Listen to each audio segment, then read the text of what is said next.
What's going on, guys? Just going with Brandon, guys. Today coming at you with another video looking at a brand new book that Nintendo has released. This book's actually a little bit older in the sense that it came out early 2018 in Japan, but it took some time for them to translate it to English to release over here in North America, and I finally got my copy, and man, oh man, is it ever an amazing book. If you guys like Breath of the Wild, if you're a fan of the Legend of Zelda series, then you have to get this book. Give me a second.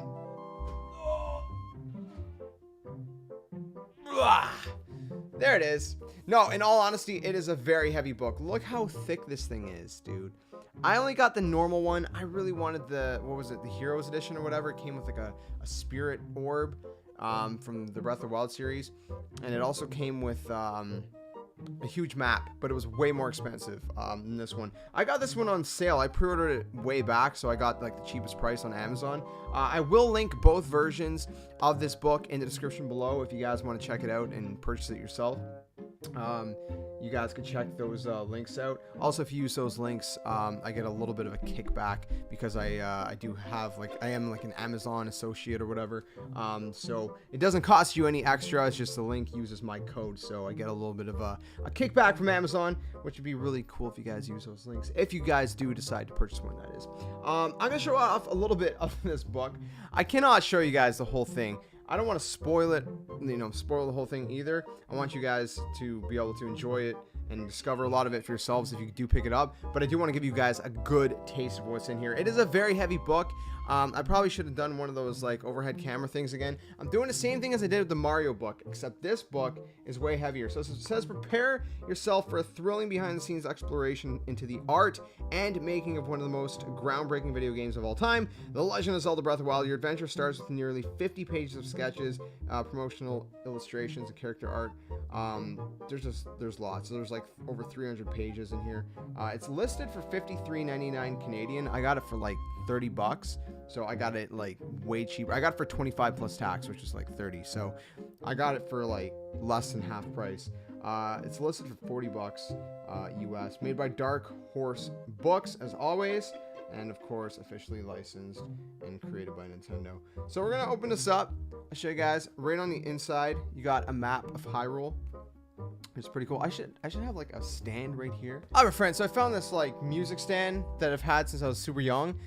It seems to do the trick, the job, but it is very wobbly. It's not very sturdy, and it's a very heavy book. So hopefully it works out. We're gonna show you guys now. Let me turn this a bit for you. All right, so you got the whole map of Hyrule here, as you guys can see. It's like storybook time with JSkeleton. Obviously, the Breath of the Wild intro, translation, credits. Open your eyes, Link. Bring us a little bit closer.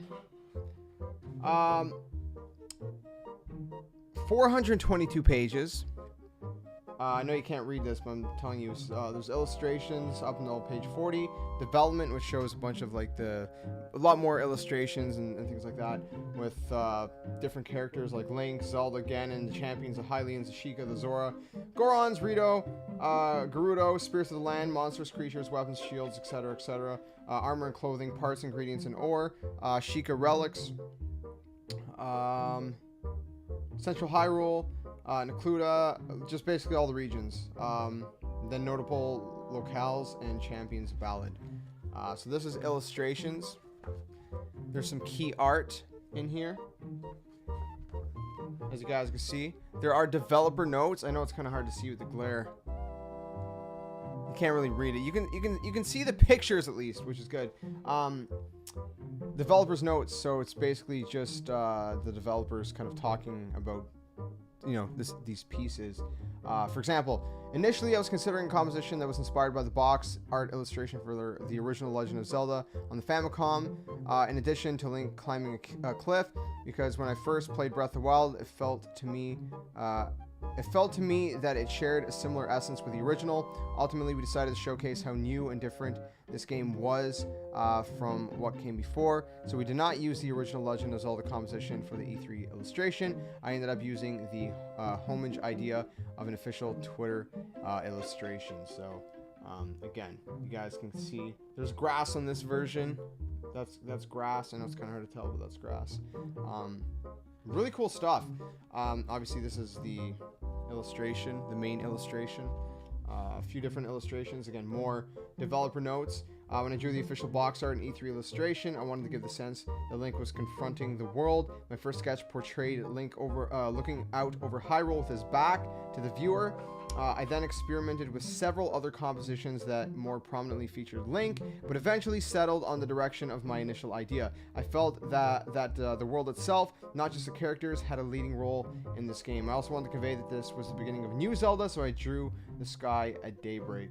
So really cool stuff. Again, bunch of different developer notes. There is a little bit of a glare. I apologize because of the lighting, but I think you guys can see fairly decently, given these, given circumstances. Here, I'll turn it more. There we go. I got it a little bit closer to you guys. Let me turn the mic closer to me. Again, some different illustrations. They basically said, I'm not going to read it word for word, but basically, I already read this page, and it says that the reason they made this illustration is because for people who may not have played video games for a long time, maybe they wouldn't have known that this was The Legend of Zelda because Link's wearing a blue tunic. So they wanted the original Link, passing the Master Sword to the Breath of the Wild Link, so people would be familiar maybe with the original Link and his green tunic. So really cool stuff, and it shows kind of like the initial sketches, which are very, very hard to see on camera. You guys can see that. All right, cool. Yeah, so really cool stuff. Again, just different illustrations. Link swimming, some of the DLC illustrations. Lots of different, different versions of the main illustrations that we've seen.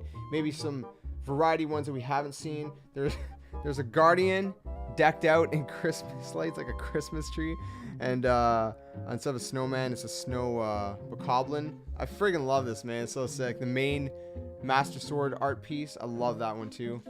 Like, all this art is absolutely insane. And then there's the character art, so it shows off, Link, sketches of Link. It shows, sketches of Zelda, all the different champions, the guardians, things like that. Then there's development, so it shows you the development, the development of Link. A little bit of some text there. It shows a bunch of different kinds of sketches. Really cool stuff, how the Master Cycle came to be. Again, there's one for Princess Zelda. You guys can see developer notes as well. The reason memory fragments show Princess Zelda's thoughts and struggles is because I wanted players to be curious about her, be invested in her, or in her well-being, and want to save her.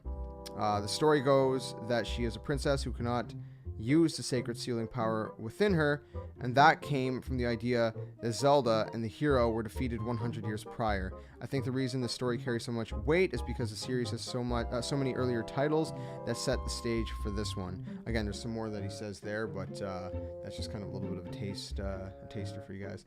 Again, some sketches with Ganon, Calamity Ganon. Honestly, man, this book is insane. There's so much to it. I could sit here for an hour straight just going through stuff, and I still wouldn't go through everything with you guys. It's just crazy. Again, I just want to give you guys a little bit of an example of different stuff.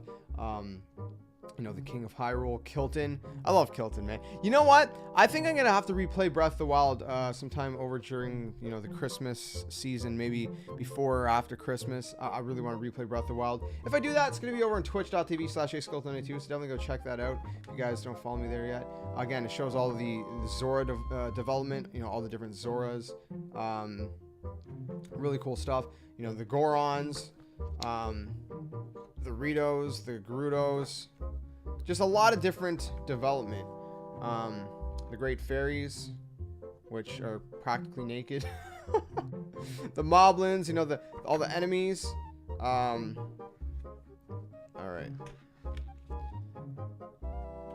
We got the dragons, some of the horses. Cool. Some of the weapons, right? Some of the weaponry you guys can see. It's starting to begin to be hard to turn the pages as I progress more through this book. So yeah, I mean, lots of different stuff in here, my friends. Really cool stuff. Shows all the different clothing sets, right? and it even has like little explanations near them, like Hero of the Wild set. This equipment is meant for a hero who travels the wild lands and can be acquired by conquering all of the ancient shrines. The design has been passed down from the distant past, based on a hero who is said to have worn an outfit like it. So really cool stuff. Again, all different outfits. Sans helmet, and it shows that it was from DLC Pack 2. The Wind Waker stuff. Different stuff like that. Ingredients, various ingredients. The Sheikah relics, like the Sheikah slate, for example. Different things like that. Again, there's a ton of developer notes. Like, you can read all about how these things came to be, how the developer's mindset behind it.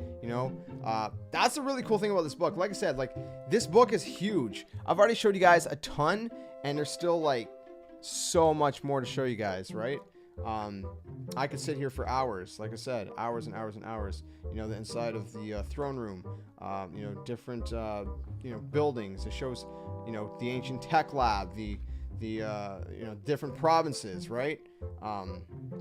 Again, I'm just skimming through this for you guys, give you guys a little bit of a taste. Really cool stuff, man. I really love this. I really love this. It really brings me back. To think that when we played through Breath of the Wild, when it came out, I think we had like 2,000 subscribers. Now there's like 10,000 of you. It's insane. There's so many of you. Thank you guys for all your support, by the way. I really appreciate you guys, man. You guys rock. Anyways, there's some other parts I want to show you guys in here. All right, this is what it is. So right here, you got the history. So this section of the book is packed. It's packed with Breath of the Wild lore. So you got stuff like, the geography of Hyrule, this specific Hyrule, right? Basically, different places. For example, for Zora's domain, it says that it's, the home of the water-dwelling Zora, a source of Hyrule's water. They manage Hyrule's water resources and monitor the reservoir level. And again, you got little like kind of tidbits of each location, things you may have known, things you may not have known. In this part, you got the history of Hyrule, the chronology and events. So the distant past, the more than 10,000 years ago, which is, the distant past is the era of myth. The era of prosperity is 10,000 years, more than 10,000 years ago.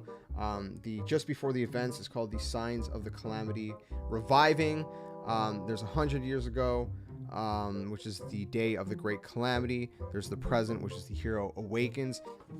And again, there's so much information in here. So for example, the era of myth. The kingdom of Hyrule flourishes under the Hyrulean royal family. Ganondorf, king of the Gerudo, transforms into the dark beast Ganon and threatens Hyrule. The princess of Hyrule and the chosen hero combine their power to seal Ganon. In a seemingly endless cycle of darkness and light, Ganon continues to be revived and then sealed away. So again, you got some crazy stuff. You got some history of each race. So the Zora, the Sheikah, the history of the Hylians themselves, the history of the Gorons, the Rito, the Gerudo, different things like that. Again, so much history. The history of the Koroks, the bond between the Zora and Hyrule, a bunch of different stuff. And then you got a ton here. So in these pages, you got like the Sheikah divided, ancient Sheikah monks. You have, this book's getting really heavy, about 100 years ago, preparing for calamity, right? A ton of stuff on here. Excavations and surveys of ancient relics, a bunch of details with that. The great calamity downfall.